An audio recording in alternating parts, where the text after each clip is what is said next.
বহিষ্কারাদেশ বাতিল সহ ৫ দফা দাবিতে রাজধানীর নতুন বাজার এলাকায় সড়ক অবরোধ করেছেন ইউনাইটেড ইন্টারন্যাশনাল ইউনিভার্সিটির শিক্ষার্থীরা।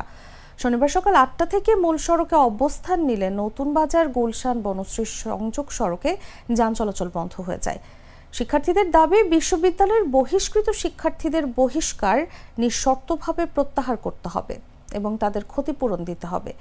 বহিষ্কারের সঙ্গে জড়িত সকল ছাত্র, শিক্ষক, কর্মকর্তা, কর্মচারীদের তদন্তের মাধ্যমে শাস্তির আওতায় আনতে হবে। এছাড়াও বেসরকারি বিশ্ববিদ্যালয়ের জন্য একটি সংস্কার কমিশন গঠন করা এবং বিশ্ববিদ্যালয়ের উপর আরোপিত 15% ভ্যাট বাতিলের দাবিও জানান তারা। এদিকে রাস্তা অবরোধ করে ভোগান্তিতে পড়েছে জনগণ, সৃষ্টি হয়েছে বিশাল যানজটের। তারা বলছেন, যে কোনো দাবি আদায় করতেই অবরোধ করা হয় রাস্তা, ফলে ভোগান্তিতে পড়ে সাধারণ মানুষ।